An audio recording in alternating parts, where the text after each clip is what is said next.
This ain't no joke. You got to vote. Yo, this is the Manifest Wellness Show, and we are back for another great show with you. This is your man Brian Berry. We got to my right. Kevin Scott, the part of the greatest fraternity on the planet, the Omega Psi Phi Fraternity Incorporated. You remember that? I would be egregiously remiss if I did not mention the fact that I am a proud former Marine, and as we are set on this weekend at the precipice of Memorial Day, to give and pay homage to those who have paid the ultimate sacrifice. All gave some, but some gave all. So just keep that in mind as we keep. And all jokes aside, we want to say thank you for our service. Because we know if it goes down, we're going to push you in front. And to my left, we got. Yes, I'm back. Reverend Pinson is back. Reverend Pinson is back. Dial me in 313-340-9507, or you can tune in on 92.7 or 1500 AM. And this weekend, fellas, we have a special guest. We're going to go through our topics today. We're going to talk about women veterans. Definitely want Brother Scott to talk about that. We're going to talk about self-care with all. But before we get into any of that, we want to honor a young queen here who's doing some major things. We want to introduce you to her. So when you see her name in lights, oh yeah, I know her. So go ahead, Sister Name. Tell me your name and tell us why you're here and all the great things that you're doing, and we'll go from there. Okay. Hello, everyone. My name is Sandra Smith Johnson. I am in the 12th grade, but soon I will be matriculating to Harvard University. All right. Hold on. Say it one more time. Say it again. Let's give her a round of applause. Harvard University. That's awesome. Where else could she go? She just said, I'm going to Harvard. She said, I'm matriculating to Harvard. I like the terminology. Thank you. So before we go, all right. So I'm looking at this sister has a resume in high school. I didn't get a resume until I was about 20 something. So we're gonna talk about some of the highlights. I didn't know you went to Roper. You know when you went to Roper, then I went to Cranford. So Oh, we got beat. we're right. You didn't say that, girl. It's a problem. But no, but that's a great school. Roper School is in Birmingham. It's a rival school of many schools. K through 12 schools. It is also summer program. This sister has a 4.52 GPA. So that means you have a few A pluses on there, huh? Yeah, I'm like, you got a 5.2. That's nice. Yeah, right. Can you tell us some of the schools that you're accepted to? Yes, so I was accepted also to the University of Southern California. USC? Yes, with a full tuition scholarship. Oh my God. That equates to what in numbers? It was about over $200,000. $279,616. Oh my God. That's outstanding. And you turn that down? Unfortunately. Oh, I see the other one. That's just one. That's just one. Let's go down the road. Okay. I was also accepted to the University of Michigan, Xavier University of Louisiana, Loyola University of Chicago, Wayne State University, and Michigan State University. Wayne State, I gotta back up, because me and your mom, we graduated from Wayne State. Oh, that's awesome. Yeah, the alumni's over here, so look. We need a Tartars. Yeah. I understand you going to Harvard, you could have stopped at Wayne State for a minute. And so, yeah, these are all great schools. There are quite a few Ivy Leagues. I know Loyola in Chicago is like a Midwest Ivy that's extremely hard to get into. USC especially, it's one of the most sought after schools in the country for various reasons, and the fact that it's in Cali is awesome. So what made you choose Harvard?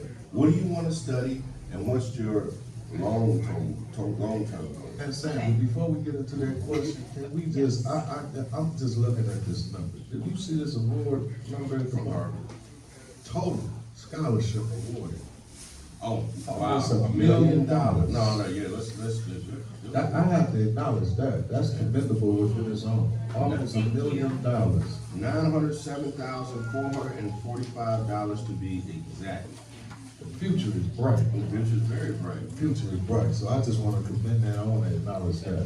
That's outstanding. It is also, I just want to chime in with before I jump in and just give a tremendous trailblazing pioneer who was just on the verge of embarking on her greatness.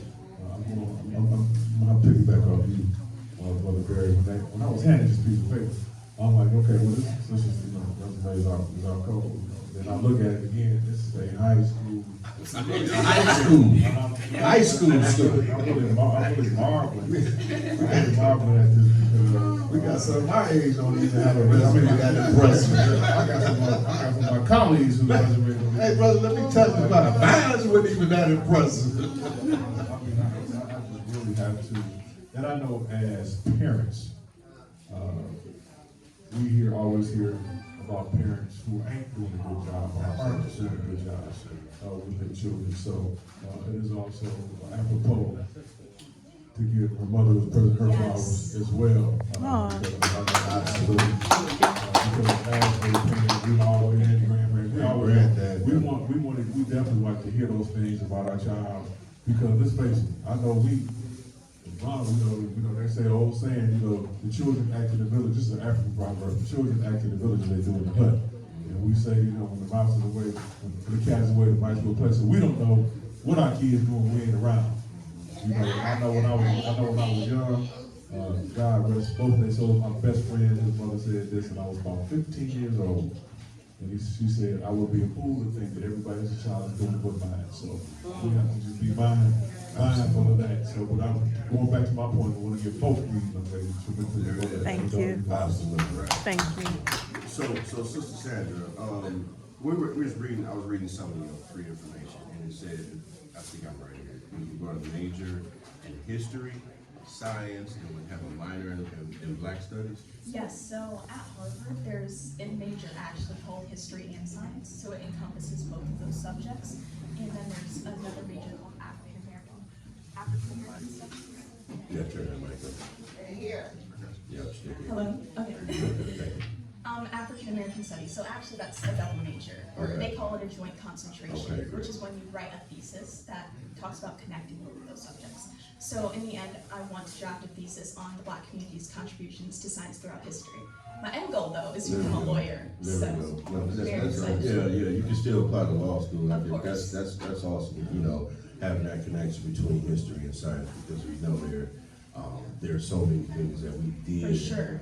Contribute to and or outright create that we don't get credit for. Like I learned earlier this year that it was a Black woman who started the basic HVAC system that's still used now. And it was straight because she was a mother, just like these mothers out here, who wanted to keep her kids cool in the summertime. And she just happened to be ridiculously smart, and she created the HVAC system. Now, that's just mundane, but when it's hot out here, and we want to get cool, it becomes paramount. So, yeah, that's awesome. We would love for you to come back and let us know, one, how your first year experience was in the Ivy League, is in the Ivy League. If anything's changed. I know when I was in college, my major changed 2 or 3 times. So I hope that you seem to be a little bit more focused than us. So yeah, I hope it does stay there and you do some great things. And I want to ask you a question, Sandra. Yes. Because we got some listeners that's on the line, because you are an inspiration at your age. So I want to ask you the question, how did you maintain your focus? What did you do? Because there's so many distractions, whether it be in person, whether it be social media. We sit here and we talk monthly. A lot of us, we talk daily. We talk about something like youth, how they strand away. Truth be told, someone like you, specifically young Black girls like yourself, getting into other things that they shouldn't be getting into. How did you maintain the focus of all of this distraction, temptation, and all of that? What did you do so you can help somebody else that may be experiencing that? Sure. So, as you can see, there were very many moving pieces in my life, and so there was always a lot going on. But I think what helped me stay grounded was my belief in God and sort of always taking a moment to breathe and be centered and knowing that, I woke up this morning because I had a purpose. And so, continuing on with that path and knowing that I'll always have a support system behind me, even if I do make mistakes. I think you mistakes are supposed to be, Yes. especially that's how so you can worry about just fall forward.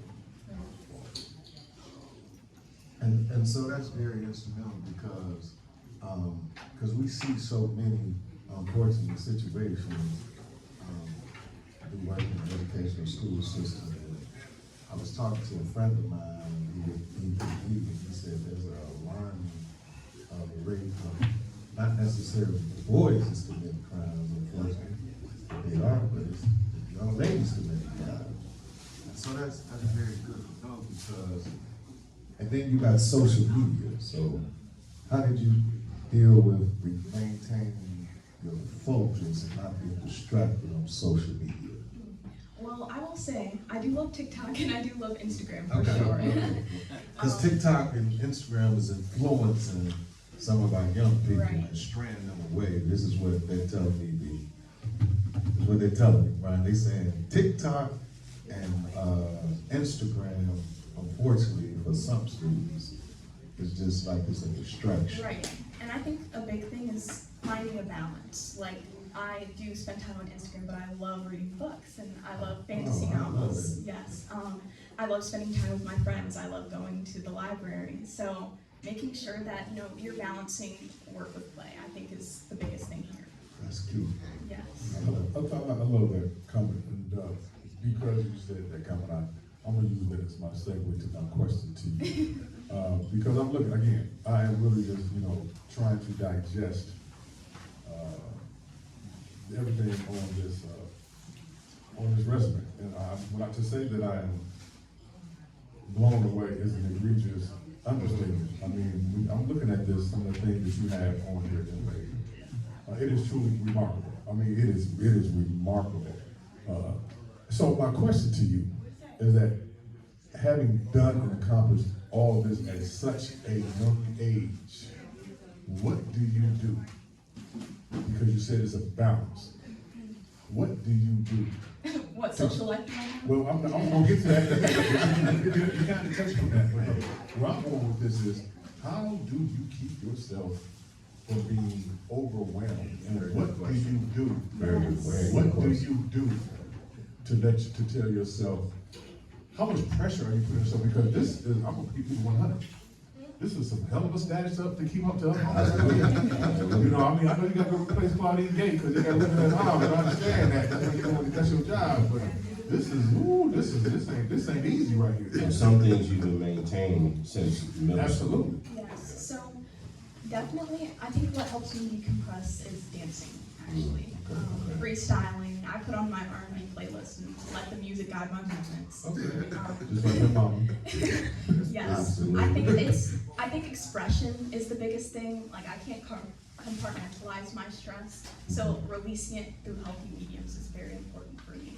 And I'm gonna push this envelope a little further, and I definitely hope that the parents and grandparents will hear what I'm about to say are listening. Because I specialize in traumatology. And we like to highlight our kids when they're doing well, they're doing all this. They got these GPAs and these clubs and these others. But one thing we need to understand, completion and death by suicide for our young people is real. So we have our children, I'm just throwing this out there, and all these things, doing these fantastic things. They're not gonna tell you if they're letting you down. They're not gonna tell you if they're just getting overwhelmed. They're not gonna tell you that I don't wanna do this no more, because why? They love hearing the praises you get about their child, their grandchild, their niece, their cousin. So be very mindful of that, and make sure, but you seem well-rounded, and very grounded. So I believe that you would express yourself, and I'm having a difficult time right now, and I need to exhale. So just be mindful of that, people. We want our children to be great, but we don't want that greatness to come at the expense of their demise. Right, and I think another big thing here is that everything on that list is something that I wanted to There do. you That go. wasn't I got something you. that I was forced to I'm do. glad you said that. Yes, and so I think that, I had a mission or a drive to complete those things. And of course, my mom was always in my corner to help me out.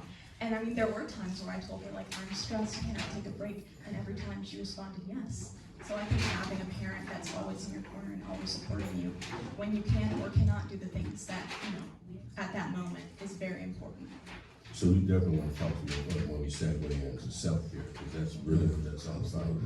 I want to ask you about something on the bottom, the very bottom of this resume. And as you're progressing, there's a lot of community service, there's a lot of leadership things, and you have to put it somewhere. But this is almost, to me, just as impactful as everything else you do, right? Because everything you've done will make this endeavor that much greater. So you have a knitting business, correct? Yes. All right. I know in a lot of schools, knitting is a great way to understand math and things like that. But you knit headbands and scarves. I don't see the name of the business, so tell the world the name of the business. Hand knit by Sandra Celeste. Right? And where can they find you? Oh, I don't have like an Etsy or anything, but I Oh, can no, definitely. we got to check this summer before you go to school. Okay. You got to Yeah. check. I'll make an Etsy for Yeah, you. now, You for want the you have an for the order? world for Part of you. your entrepreneurship. Yeah, for real, because if you have this type of influence, I know you're gonna put some of this money in your. Yeah, absolutely. Yep, so it's called, either again, Hand knit by Sandra Celeste. and then you're gonna get it up for people to buy your work by when? We'll say by the end of the summer. There we go. Yes. All right, so by the end of the summer, people can start supporting you, and you Yeah. can have extra money, you don't have to call Gerald, ask lunch, say, you see you some customer. That's awesome, because the things you're doing now, and the skills that you require, I see with the Akatins, you're on the technology committee, so probably getting this sign up or whatever, should not be maybe that hard for you, but once you get this going, everything I see, everything you've been doing, once you put it into that business, you may find this $900,000 number here, you may triple that on your own. Sure. That's all I'm trying to say, so that's great, because as we know, a lot of people, if you don't know, there was always a classic debate between W.E.B. Du Bois and Booker T. Washington, and they were both right and wrong for us. It was the debate of education versus vocation in the black community. One was for education only, one was for vocation. But in the world that we live in, we need the education for the vocation so that we can really get past and get out of this slump that we're in. And that was, while they were both right, they were both wrong. And so you're on that path. Take your education and put it towards your vocation. You don't need to be nobody's employee. All right, you're the boss. All right. And I want to speak to that as well. As I'm reviewing your resume as well, I noticed that you did some internships. You did one with Judge Kiana, managing intense law trials. My question to you at this particular time is, what area of law would you like to practice, whether it be criminal or whether it be civil? And explain to us how did you reach that place of where you want to go, criminal or civil? Yes. So initially, my love for the law began with forensic science. I was very interested in, taking fingerprints or toxicology reports and things of that nature. And like I said, I'm very interested in science and social justice, and so those things tie really well together. You used to watch CSI on TV? Yes, Oh, you Criminal just- Minds, all of it. Me Yes. and your mom was at Wayne State studying criminal justice, so I can relate. I understand. But I would like to pursue human rights law, which is like civil. Civil. Yes. Okay. Yes, and I think that just comes from, my love for social justice as well, wanting things to be right and just. So that's the area that I want to pursue. Okay, so my next question, just to get into that, since that's your area of focus for civil, what area would you speak to right now? If you was trying to represent right now, what area that you feel would be a need to advocate for? Definitely affirmative action or the overturning of it, Right. or banning of affirmative That's action. right. Yes, I was actually on Harvard's campus when it happened, and it Oh, was. were you? Yes, I was attending a summer program, and it was sort of scary seeing the uproar that was happening right before my eyes. And of course, that was the year before I started to apply to college, and so then I was afraid if my chances of getting in would be diminished the year before I applied. And so, speaking towards that and sort of helping uplift the Black community after this devastating loss, one of the biggest things. Great job. I have to follow up with that, because I don't know if everyone understands the profoundness of your statement and what I mean by that.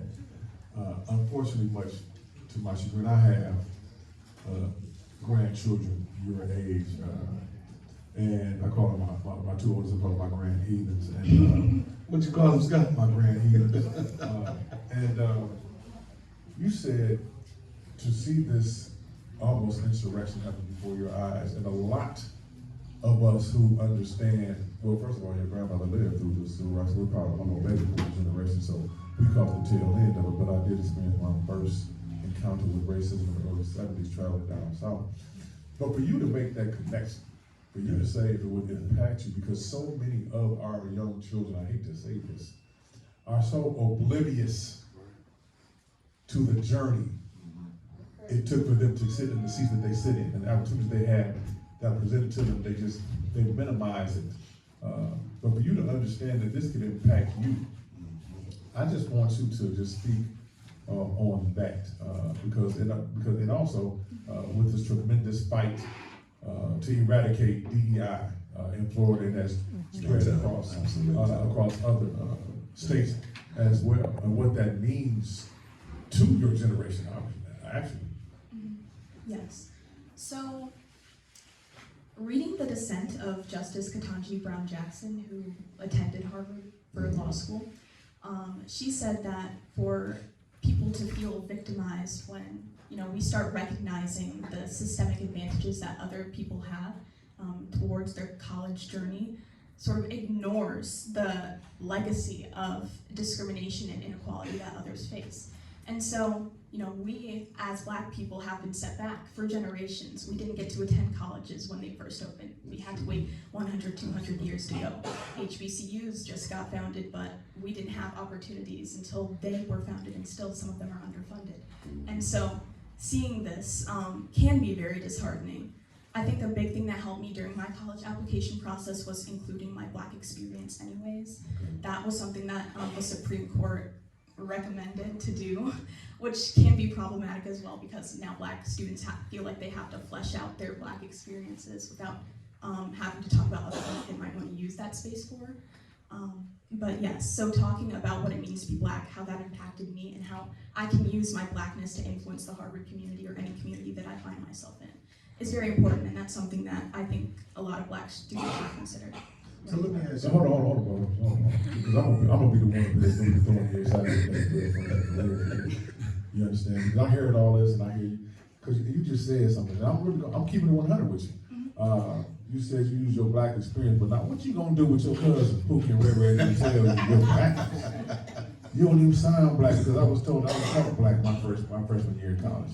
So what do you do with that internal cultural resistance to your ethnicity, to your Black experience? What do you do with that? What do you tell those Black people who look like you, who tell you, girl, you ain't Black? I think that Blackness is just a skin color. You can talk in any way, you can act any way, and you would still be a Black person. There's no right or wrong way to be Black. At all.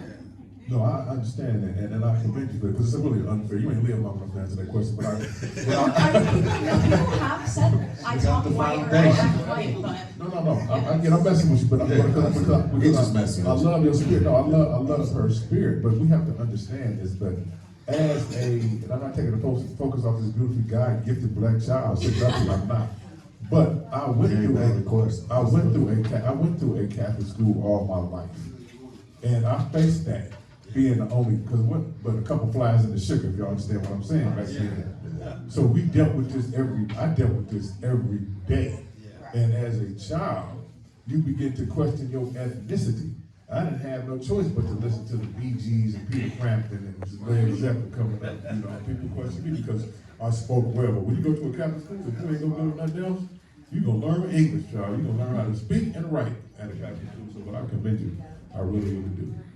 And I'm gonna issue a challenge to you, and I'm looking at our time, trying to be quick with it. So you want to go to school, you're going to school to be a lawyer, and I know you will accomplish that. I know you'll stay focused, that you want to focus on human rights. You were personally affected by the abolishment or the attempted abolishment of affirmative action. And this man who's spearheading trying to get rid of DEI, unfortunately happens to be from Michigan. But you know, I think about affirmative action and from how it was originally instituted and how it did not have the desired benefits that it was intended to, and it's because it was instituted in the wrong point of life, right? If you're looking at yourself, you're worried about getting a scholarship because it's affirmative action issue, but you had everything, all the momentum building up, and you had the educational exposure to get scholarships without. I hope you understand. Yes. All right. So, we being from rival schools, I was only in Cranbrook for 2 years. I saw something. I was in DPS all of my time, honor classes, everything like that. And I left I left Redford, which is now Myers. So when I left Redford in 10th grade, I beat out the valedictorian for a departmental award, National Honor Society award, and everything. And I thought, okay, I'm on the right path, right? Get this scholarship to go to Cranbrook the next year. And I find myself in 11th grade taking all 10th grade classes. I'm already dealing with the social atmosphere of these kids, richer than rich can be, you know, and now I got to deal with it. I'm here now. I have to take all 10th grade classes, and it was a teacher that pulled me to the side and said, "Here's the curriculum for DPS K through 12. Here's the curriculum for Cranbrook and schools like Cranbrook K through 12." And I don't know if folks know this, but what these students are being exposed to is what you get in DPS. The kids get 2 to 3 years before you at Cranbrook. So by the time you're learning something, they have mastered it. And then if you're in DPS, by the time you're being tested on it, you're not mastering that subject. And then when they have those test scores come out, what happens? And the test scores are not up to snuff, jails are being built. So in my eyes, so it's like a race. You've all seen the pictures of the race where, you know, one person is running free and another one is running with a weight tied to his ankles or her ankles, all right? When you get to 18, 19, 20, you're applying for college, you're not even equipped. So how does affirmative action really help you? Affirmative action should be instituted when kids are 5. All right, so we're gonna come. We out of time. We out of time. We're gonna come to the other side of the break. This is Manifest Wellness Show. It's for y'all. It's for y'all. Reverend Horace Sheffield, the wake up call.